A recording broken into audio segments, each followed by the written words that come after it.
Mesdames, Messieurs les parlementaires, Mesdames et Messieurs les représentants de l'administration, Mesdames, Messieurs, chers amis, chers collègues, la loi du 11 février 2005 pour l'égalité des droits et des chances, la participation et la citoyenneté des personnes handicapées a profondément refondé la politique en faveur des personnes handicapées et modifié les modalités de notre secteur.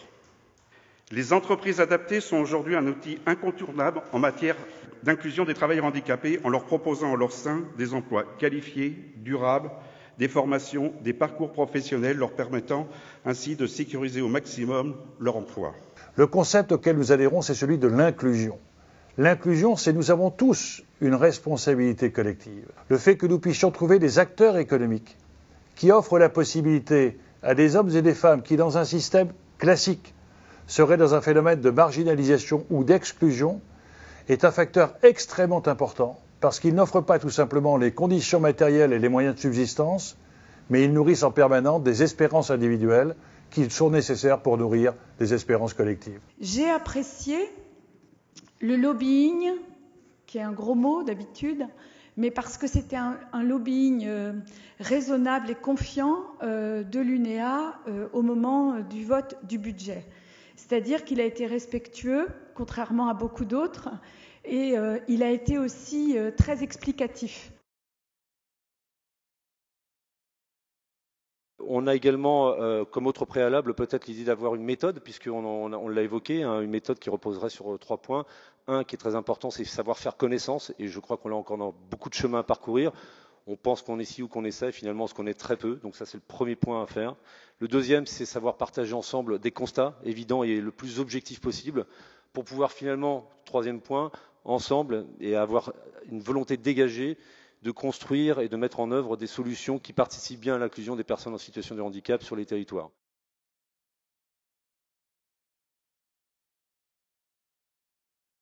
Je pense, et je fais écho à ce qui a été dit par certains intervenants précédemment, que vous n'êtes pas un secteur d'activité à part auquel il faudrait qu'on pense de temps en temps.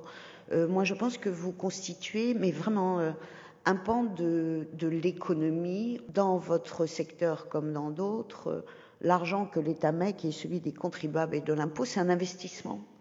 Parce que moi, j'ai bien retenu qu'une personne handicapée au travail, elle coûte moins cher à l'État qu'une personne qui ne travaille pas, et c'est même un retour sur investissement. Je crois que de plus en plus, et plus que jamais, les valeurs que vous portez, qui sont portées par l'entreprise adaptée, rejoignent aujourd'hui les interrogations de notre société sur la place de l'homme et de la femme, bien entendu, dans notre économie. C'est également vous qui faites vivre et vous inscrivez dans des nouveaux modèles, l'économie sociale et solidaire, mais également l'économie circulaire, qui sont aujourd'hui des modèles qui sont en train de s'imposer par la force des choses et par les convictions. Je voudrais vraiment vous dire que dans le cadre global de la politique de l'emploi, on essaie bien de mobiliser les différents outils au service des personnes en situation de handicap. Alors, un mot maintenant sur le partenariat avec les entreprises adaptées, et bien sûr que je souhaite reprendre à mon compte le mot de partenariat. C'est bien ce que nous sommes, en tout cas c'est bien ce que nous souhaitons être, des partenaires du développement de ces entreprises adaptées. Alors pour vous dire que je partage la vision qui a été développée ce matin. Ces entreprises adaptées sont des entreprises. Elles ont une vocation d'insertion, d'accueil des travailleurs handicapés, mais ce sont bien des entreprises avec à la fois des valeurs et un engagement et une capacité de performance, une capacité à être compétitive, une capacité à répondre aux besoins des donneurs d'ordre. Je pense que vous avez des choses à apprendre aux entreprises dites classiques dans vos modèles de fonctionnement, dans vos modèles d'évolution, et ça aussi, il me semble qu'on peut vous accompagner en la matière. Pour revenir à l'emploi donc en milieu ordinaire, je salue vraiment votre travail, c'est pour ça que j'ai voulu être là aujourd'hui, parce que vous jouez un rôle essentiel pour l'accès à l'emploi des personnes en situation de handicap. Je crois vraiment que l'accès au milieu ordinaire est important pour ces personnes parce qu'on rentre encore plus dans le processus de l'inclusion. Le travailleur handicap, chez vous, il est un salarié de droit commun, et ça c'est important. Il a les mêmes droits, les mêmes devoirs que tout autre salarié, la rémunération au moins égale au SMIC, les cotisations pour la retraite, l'application du travail, et là, il y a une grande différence avec le milieu ordinaire pour les non-handicapés, 93% en CDI. Ça fait envie quand même. Hein. C'est vraiment une grande avancée.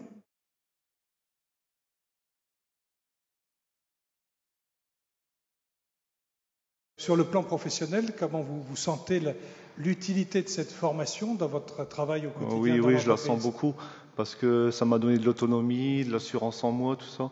Puis j'ai pu changer de métier grâce à ça. À l'APRA, on est plus, ils sont plus, disons, humains. Dès qu'on a un problème, on est en difficulté, ils sont là pour tout de suite nous aider. Je forme des stagiaires, je forme des contrats. Vous semblez heureux dans votre travail? Oui, c'est heureux. Puis disons que je suis bien accompagné aussi. Et vous avez aussi une nécessité, et c'est la nécessité pour les Cap Emploi, c'est de sensibiliser les entreprises qui vont employer les travailleurs handicapés.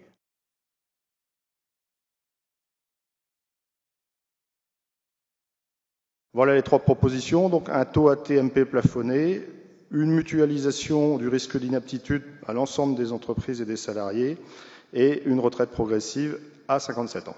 L'entreprise adaptée constitue un très bel outil qui allie la performance économique et la dimension sociale au service de l'insertion professionnelle des personnes en situation de handicap. L'État encourage et prendra toute sa part aux travaux menés par l'UNEA dans le cadre de l'Observatoire des métiers et des compétences. Et nous comptons aller plus loin. En effet, le président de la République a annoncé lors de la dernière conférence nationale du handicap 1000 nouvelles aides aux postes supplémentaires sur les 2 prochaines années. L'engagement financier est certes fondamental, mais il n'est pas en lui-même suffisant. C'est pourquoi je salue vos travaux en matière de professionnalisation et de gestion prévisionnelle des emplois et des compétences. Grâce aux travaux initiés dans ces domaines et aux outils développés, les entreprises adaptées ont clairement démontré leur capacité à accompagner les projets professionnels de leurs salariés et à valoriser leurs compétences dans la durée. Mes remerciements à Monsieur le Ministre. Nous prenons acte de votre soutien. Effectivement, vous reconnaissez pleinement nos capacités à créer des emplois, à être un formidable outil d'inclusion. Donc, vous pouvez compter sur l'UNEA, vous pouvez compter sur les dirigeants des entreprises adaptées, et je pense qu'on peut passer un contrat de confiance avec vos services afin de vous proposer un contrat, alors on l'appellera comme on voudra, mais un contrat de développement responsable. Et je pense qu'on peut aller plus loin que ces 500 postes. Je pense qu'on est vraiment dans la capacité d'apporter des réponses au-delà de ces 500 postes par an.